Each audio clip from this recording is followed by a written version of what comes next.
All right, so basically everything that comes after this, at some point the lines are going to blur, and it's going to turn from Neuralink specifically to other AI injections and other brain-computer interface technologies, and then I'll be continuing more with the eye camera information. They try to say that the functions of the Neuralink implant, they're trying to say that they have cut it, that it's no longer in use, in service, so to speak, because of what damage it all would have endured over the last 15 years, of course.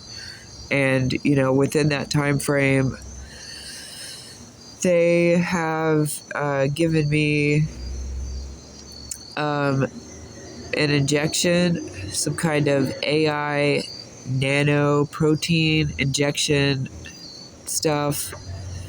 I'm also aware that I might have been injected with something else as well whenever I was a teenager. And I'm not sure that I didn't also have an eye camera whenever I was a teenager and a child and all that. I'm not sure that I haven't had forms of eye cameras my whole life, or if the eye camera thing was just something that they did back then, or if they're going to try to say that it's something that only just happened recently. And here's something else weird about it all, is that, I made a video about how I was Neuralinked, and it was the first video that I made, and I actually looked really cute in it, and it was great, but I was trying to upload it, and it just wouldn't upload, and I went to sleep.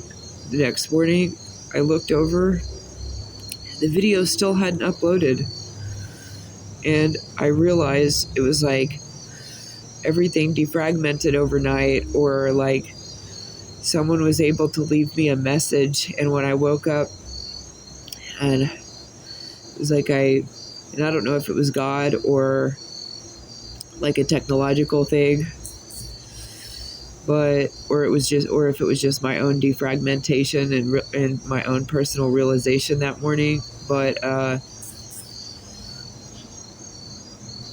just as a person wakes up, it's I woke up and realized that I'd gotten the story wrong, or that I remembered it wrong, and I was oh my gosh, how did I remember that wrong? And I had to sit down and really try to put it together. And it's really bizarre because I went through having a bout of amnesia for about a year or a little over, which I haven't entirely made it to that part yet.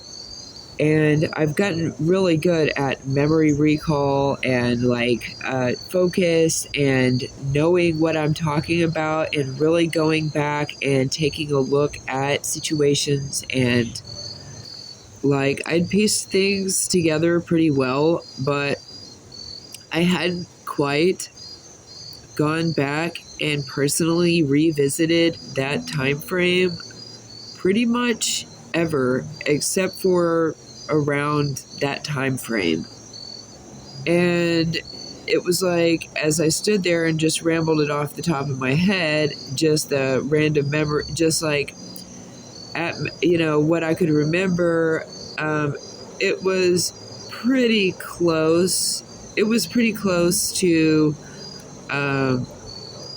right, but I had to actually sit down and take it apart and piece it together and really make sure that I was getting it all right to the best of my ability, not cutting any corners, not anything. Like I really wanted to remember each little detail matters so much to me, and it's all part of this great big puzzle that could potentially help me to, save lives. It could potentially help you to save lives. And if nothing else, it should at least cause for some great reform to prevent anything like this from ever happening to anyone ever again. Millionaires, billionaires, and trillionaires can all be criminals too, and their victims also need justice. And one of the normal ways that wealth becomes evenly distributed throughout society anyways is through lawsuits, people winning lawsuits, money being moved around. If it weren't for that, it wouldn't even be optional in our system. And I think that it's bizarre that, it is an option, but due to tyranny and corruption, it's a switch that nobody can, push. It's a lever that nobody can, mess with. Nobody can ever do that. So I finally pieced it together as well as I could, and I, made sure to delete that first video, and I remade, I began to remake them in, shorter, increments, and not trying to just pile on through, because it's not a story that can just be told in one sitting. I mean, I suppose I could have, but I would basically have to take all of the transcripts from all of these and read them all to you, as quickly and clearly as possible in order to do that, which would be just fine. I could do that as well. There would definitely be some editing. I'm a better writer than a videographer anyways. I like to actually be able to sit down and get my thoughts together and write them out and make it all perfect. I don't really like to just wing it like this, because there were times in the beginning of my YouTube journey and my interactions online that I just I'm not gonna say that I just said a bunch of dumb things, but I could have been a little bit more careful. But at the same time, I had a little bit more faith in the good guys at the time than I potentially should have. And I guess that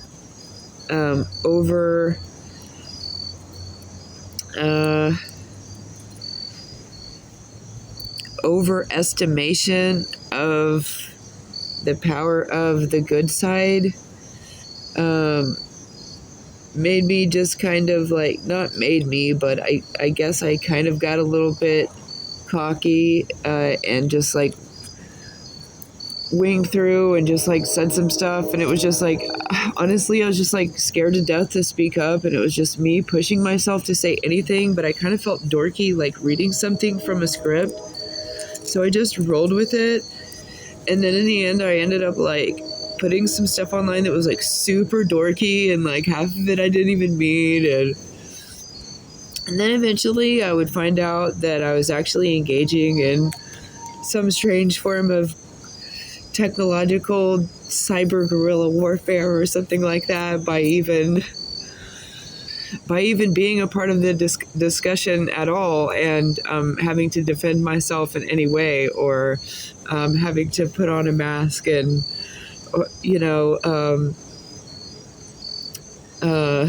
defend myself against these strange ops.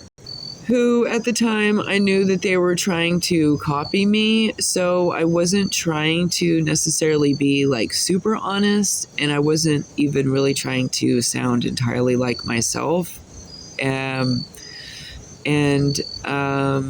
I have actually been kind of afraid to make videos or put myself out there at all, because I know that there are supposed to be like these people who, like, a handful of chicks, and maybe a couple of them were dudes to begin with, who are my copycats. People call them my copycats. They call them my clones. My twins, my twin, or whatever. So I really don't, I never knew of having a twin or having a sister my age or older, ever. So, but I did see a woman who looked exactly like me on a surveillance video. So much like me that I was shocked. And at the time that I saw her, I was actually in bed at the time. And I knew, I was for sure in bed at the time. So it was really bizarre, and she had been living right directly next door to me the entire time without my knowledge. And other times they would be living above me without my knowledge, or just within the vicinity. And I guess that's just how it always is, that these creepers just like follow me around, had me followed around. So, and something else that's been weird is that when looking back to, like, I'm seeing like all these new weird videos about Neuralink as though it's something that just happened, and showing the videos of the same dude that I watched back in 2010. And there's all these like channels showing those videos as though it's something that just happened, when that happened like 15 years ago. And I even like got on Google and was like, when was this founded, and when did they start all this? And now they're trying to say that it started in 2016, and they're trying to say, and the AI thing said that he didn't get into his accident, that Nolan Arbaugh didn't get into his accident until 2016 either. So they've changed the whole story for both sides completely around, making it to where it's almost like they're trying to act like they were non-existent, and not in operation together at the time that they were. It's just so strange that how they changed the times, and so strange how I almost told the story about the beginning, and it was only the difference of like which apartment that I lived in when it happened, which I did move from one apartment to the other, but technically it happened in the one apartment first. And there was some kind of glitch as to how I was remembering it. And it's odd that I went through that, because wouldn't it be weird if, how I was talking about data collection, data transfer, and the changing and removal of memories, like what if an instance like that where you're like, oh, I almost told the wrong thing, and I had to actually sit and think about it and actually like put it together, and this is as best as I can put it together. Which is how I started, to begin with, telling you guys that I woke up in my ex-boyfriend's bed, and I knew that I could even smell that it was some kind of medical procedure that I had just experienced. And you could even smell like almost like that hospital sterile smell on things, or you feel, I don't know, it was just really bizarre. You could tell I'd been out for a hot minute. But wouldn't it be strange if the entire corporation or a group of them did their best to try to change and rearrange memories in multiple people, and even in the digital framework, in Google and all that, and I think that they're going to try to run with that. And I don't think that I'm going to be the only person who's like, wait a minute, Now, I've known about Neuralink for going on 15 to 20 years, at least 15 years, rather than what they're trying to say, it's, 6 to 8 years. And that takes me back to, reminding me of that movie Minority Report and their whole pre-crime agenda. And, they had the ability to go through a person's memories, cut sections out, replace them, remove them, interchange them, all that. And, it took the, masterminds behind all of that to figure out how to get away with murder in the face of, all this tech and, for an investigator to be able to find that one little glitch, that one little glitch in the framework, or that one little glitch in the green screen, changes the entire face of everything, and they've already found that, so to speak, metaphorically and potentially very literally.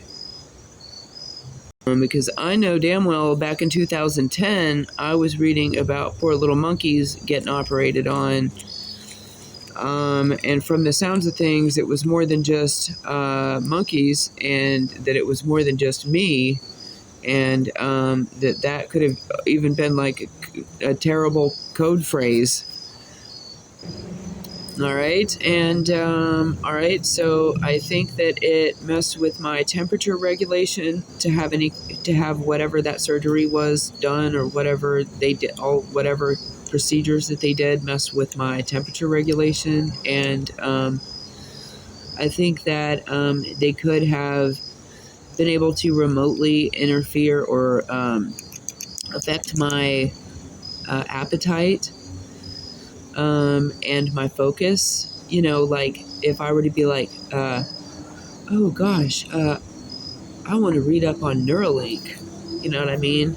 Get on there, get on Google, and then all of a sudden, focus is just gone. And I'm like, oh, what was I doing here? I can't even remember, because they did something behind the scenes to wipe my focus. Like, it's almost like giving someone retrograde amnesia. Like, oh, you're thinking about something that we don't want you to think about, or, oh, you're onto something important that would lead you to, being able to speak up, or, whatever. Oh, let's just wipe that slate clean. And then, and then I'm like, oh, what was I doing?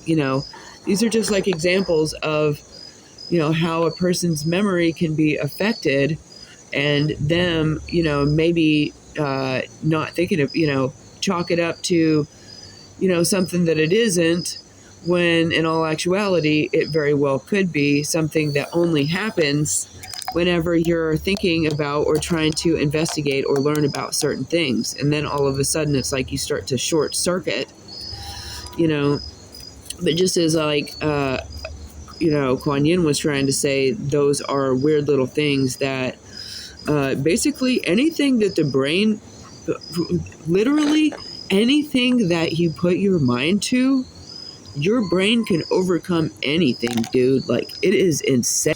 All right, so they did a lot of research, and they did a lot of, this and that, and their scientific experiments and all that. They did all their poking and prodding and being perverts and everything.